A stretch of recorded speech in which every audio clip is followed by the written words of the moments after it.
So welcome back to our second class in probability review. In this class we will look at the most important theorem in the theorem for which the course is named, Bayes' theorem. Okay, so in this class we're going to cover two topics. We're going to cover Bayes' theorem, and we'll cover the application of Bayes' theorem to an interesting and surprisingly challenging problem known as the Monty Hall problem. Okay, but before we define Bayes' rule, we're going to need one additional rule, and that's called the product rule.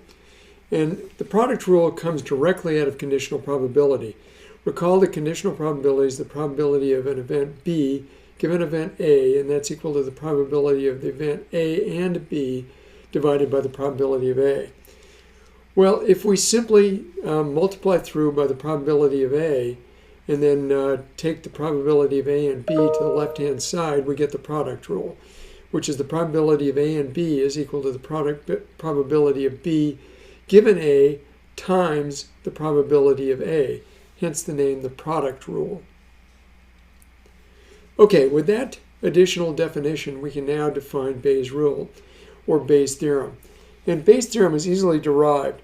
We start with conditional probability, and that's given the definition that we just discussed. The probability of an event B given an event A is equal to the joint probability of A and B divided by the probability of A.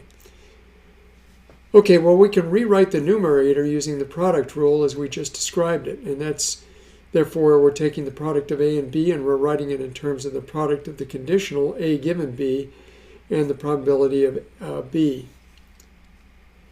We can also rewrite the denominator using the sum rule, which we defined in the last class, and that means the probability of A is simply the probability of A and B plus the probability of A and not B. And finally, we can simply use the product rule again for each of those terms in the denominator, and we get the denominator in its full form, the probability of A given B times the probability of B, plus the probability of A given not B times 1 minus the probability of B. That denominator then with the numerator is described by the, again, the product rule, gives us Bayes' rule, and this is what we will use over and over again in this class, although we will see other forms of Bayes' rule. A can be data and B can be a parameter or a model, and this is, again, a lot of what we will be doing in this class. Okay, with that, let's look at the Monty Hall problem. The Monty Hall problem is a fun problem. It actually came out of the 50s. There was an early game show called Let's Make a Deal, and Monty Hall was the host of the game show. And Monty Hall basically gave you three choices if you were a participant in this game. He would tell you that behind one door was a grand prize, for instance, a new car, but behind the other two doors were goats, something that you obviously didn't want. So you started out by picking a door. You could pick any one of the three doors. Then Monty would open one of the remaining doors, and he would reveal that there was a goat behind that door. The question for you then was, should you keep the door that you chose first, or should you change to the other door? Well, a lot of people came up with solutions, and in fact, they were statistician professors of statistics in a number of universities who came up with the following solution.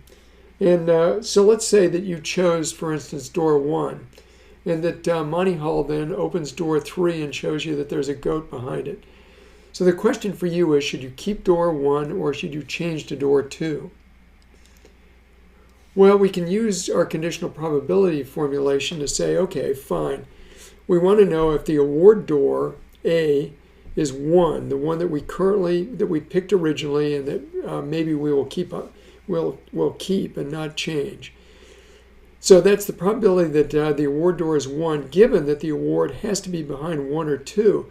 And the reason it has to be behind 1 or 2 is because Monty Hall has revealed that it's not behind door 3. Okay, well, with that conditional probability, then we just use Bayes' rule. So we say, fine, that's going to be the probability that the award door is behind 1 times the probability that the award door is behind 1 or 2, given that it's behind 1, divided by the probability that it's behind 1 or 2.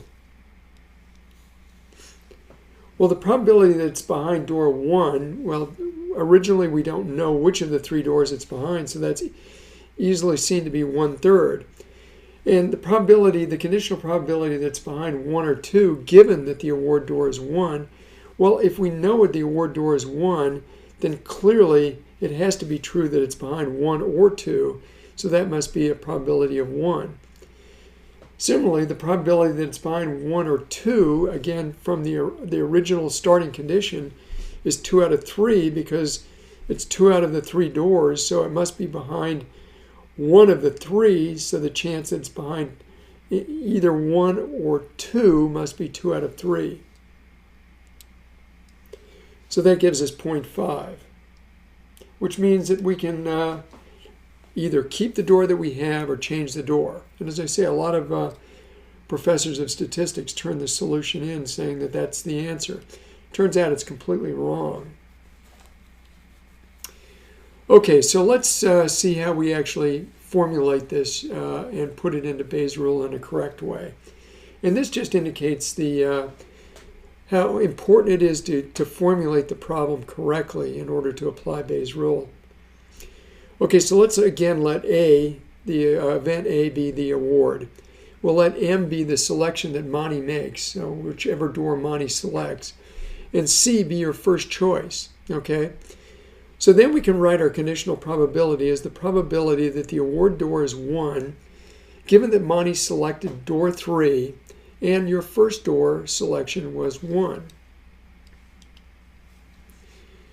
So again, now we're just going to write Bayes' rule. And this is going to be the probability that the award door is 1, conditioned on the fact that you selected door 1 in your first choice, times the probability that Monty picks door 3, conditioned on the fact that the award door is 1, and that you selected door 1 for your first choice.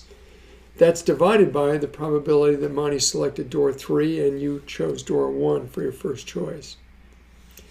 Okay, let's take a look at this denominator, because the denominator is in some sense where we can see most of the action for this problem.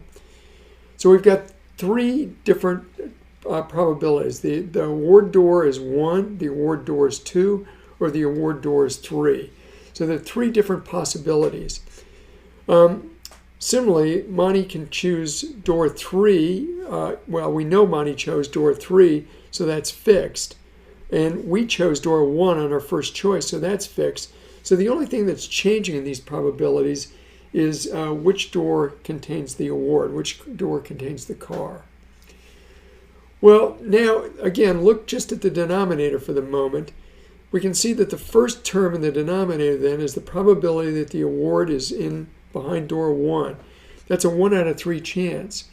The probability that Monty selects door 3, given that it's behind door 1, then becomes 1/2. Why is it 1/2? Well, he can't select the door that we picked, and we picked door 1. But he could pick either door or 2 or 3 because both of them contain goats, since the award door is 1. So that means that Monty has a 50-50 chance of picking door 3. Okay, if the award door is 2, again, Monty chose door 3, what's the chance that Monty will choose door 3? Well, if we pick door 1, it's conditioned on us picking door 1. The award door is 2, then Monty has no choice. He has to pick door 3 to open because that's the only goat available to him. The only other goat is the one that's behind the door that we picked. So he has to pick door 3. So that's probability 1. Okay, and the final one is if the award door is behind, if the new car, the award is behind door 3. Well, in that case, we picked door 1. Monty, if the award is behind door 3, he won't pick it. There's no way because he's got to pick the door with a goat behind it. So there's a 0 chance that Monty would pick door 3. Okay? So that gives us the denominator. And as we can see, the numerator is just a special case of the denominator. It, in fact, is the case where the award door is 1. And that is the first line in the, or the first element in the denominator. So that's 1/3 times 1/2. Well, now we've got everything we need. We solve this, and we find the probability that the award door is 1. The door that we picked first is 1/3. So the answer to this problem is, interestingly enough, you should always switch doors. And it's interesting because if you look at the data from people who've played the game, it in fact proves it out. Everyone who picked the other door, they were 2/3 likely. They were 2/3 of the time they were winners. Okay, the ones who switched doors. So in fact, this is the correct solution, and the solution that to the interesting Monty Hall problem.